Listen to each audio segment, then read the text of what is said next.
Hello, and welcome to Canvas Training. My name is Alan, and I am going to do my best to help you learn Canvas inside and out. This is going to be a multiple part series on Canvas, how to use Canvas, how to set up courses, how to do assessment in Canvas, as well as some tips, tricks, and some advanced features that I have found very helpful when using Canvas.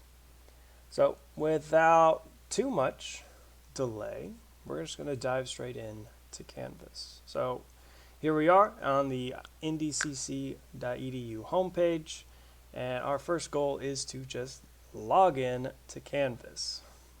Now, for me, down here below is this login, Canvas login, and I'm actually going to open this up in an incognito window to showcase what it will look like whenever you try to sign in. So whenever you are off campus, and sometimes on campus, it's hit or miss, you'll be brought to this login screen, and here you're just going to type in your actual Indy email, so a shockley@ndcc.edu, and the matching password.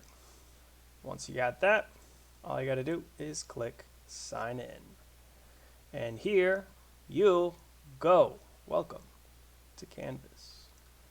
Get out of that, pop back into Canvas proper.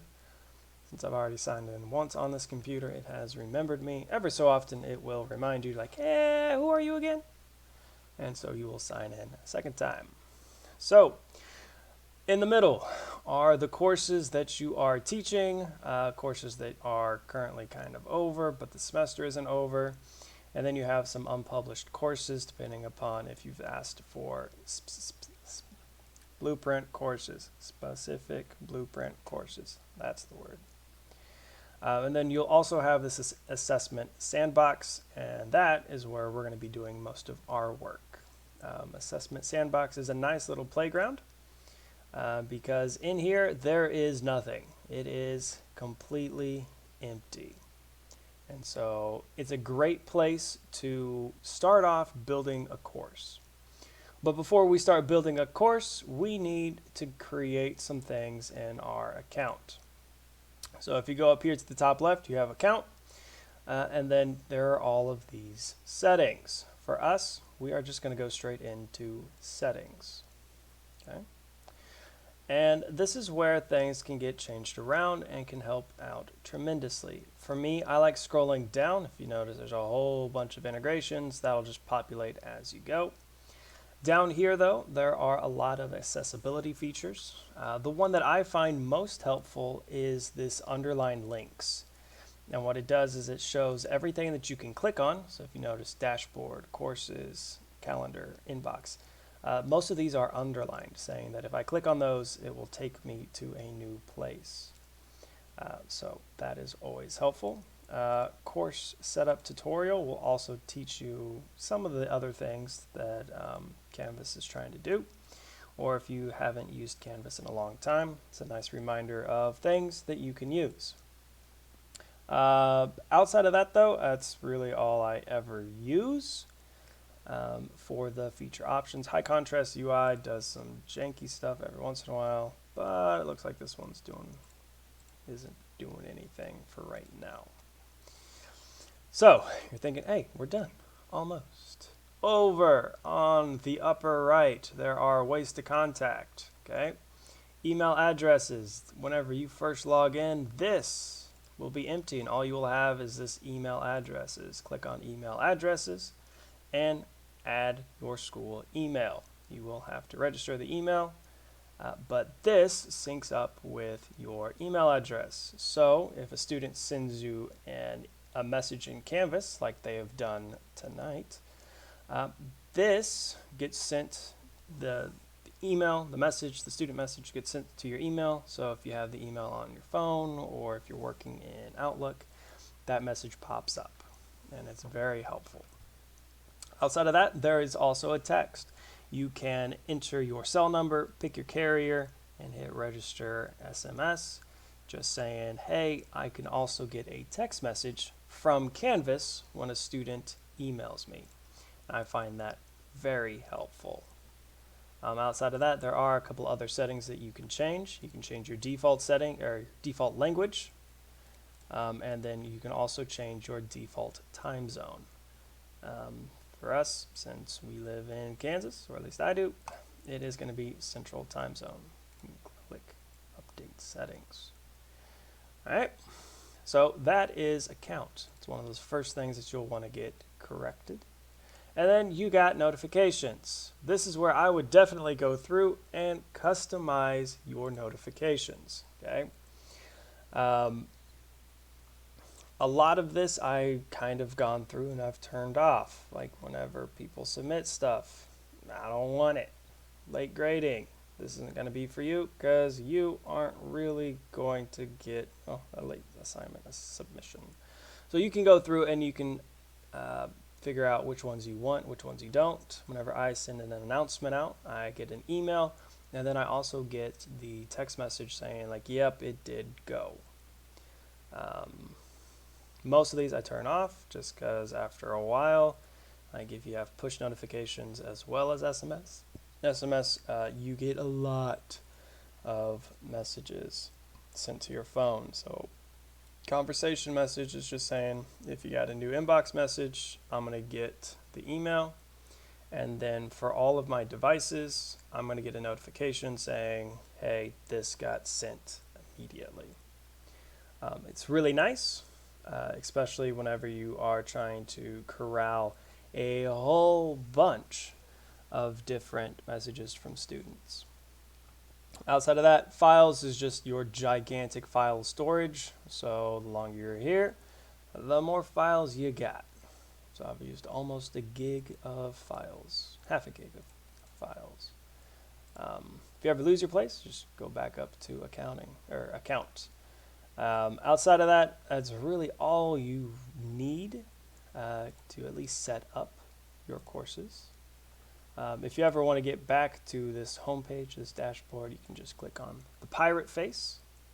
And if your dashboard looks slightly different than mine, chances are there are these 3 dots in the upper right. You can change how the dashboard is viewed. So currently I like the card view. There is also the to-do list. Oh, there it goes. The list view, which kind of like breaks out everything and says like, hey, this is what you have on these days. And it goes all the way back to my very first class. Wow, such memories. Then you also have recent activity, just saying like these are messages. I personally really like the card view. It organizes the courses perfectly for me. And then you can click on a course and pop into it. You can change the colors of the courses. You can move them around. You can favorite, unfavorite. There's a whole bunch of things that we can do here. But for right now, we're going to ignore all of those. Dashboard shows all of your courses that are published and unpublished that you have gone through and you have favorited. Inside of courses, well, there's a lot. And all of these courses are organized by the course itself, the nickname of the course, if you choose to give it a nickname. Most of the time I don't. There are a few cases that I do. And then you have terms, enrolled as a teacher, and then the most importantly part, is it published, yes or no. For the most part, you'll want your courses published. Otherwise, students aren't going to do a whole lot for you. History just says these are the things that you have done recently. So if I wanted to, I could go back and say, hey, I'm going to look at this end of course survey in the assessment sandbox. Unfortunately, I reset that, so it's not actually there anymore. But it does give you a brief history of all of the things, the last however many this is, items that you have done in Canvas. Commons is really great. Commons lets you upload, download utilities, quizzes, modules, assignments, courses, entire courses from a collective group of content nerds. So if you wanted using Canvas during a school closure in K-12. You could download that, read it, delete it. If you wanted, we can do end of course survey right here. We could download this to our course and use it. It is very helpful for most of the things that we come across. So Commons is a great place. You can share stuff, you can import things. If there's updates, it'll show it there, and then you got favorites, which you can then just quickly pull. So Commons is great for that. Help! If you really don't know what you're doing in Canvas, don't worry, there's a help button. And a lot of things are in this guides, this community guides. So you can go through here and be like, hey, let's get started. And you can learn a whole bunch about Canvas. Downside is this stuff goes into some things that are a little bit crazy, like the SIS import tool. You don't need to know that. That is for an administrator, not for us. So getting back to here, inbox is, I'm not going to click on it. Inbox is just a list of the messages that students have sent you. Downside is students believe this is an instant messenger instead of a just like email. So you'll get a lot of interesting messages in the inbox. A lot of time they'll respond to it really quickly thinking it's a text message. So be prepared. It is not the most formal use of communications, so don't expect perfectly written emails. It's not going to happen. Outside of that, you got the calendar, which is just what it says. It's calendar. It says today. It says what's happening. And for most of us, it's going to be completely blank. At least unless you have assignments that are assigned. I don't have assignments that are assigned through Canvas. I use an external tool, so my calendar will be blank. But yours will probably have something in it. We will get to that here shortly in the next video whenever we start talking about setting up a class. So that is a real quick overview of Canvas. Account settings, quick little look at where to find some things. Again, the biggest thing I would say whenever you're first getting into Canvas, and I think you can settings. This could go into settings. You can edit your profile picture by clicking that. Upload, take a picture. I don't know what that is, but you can do all of those things. So yeah, there you go. Ways to contact. I use the underlined links. It's really helpful. And then just make sure that all of this stuff is good to go. And you are ready to start your first Canvas course.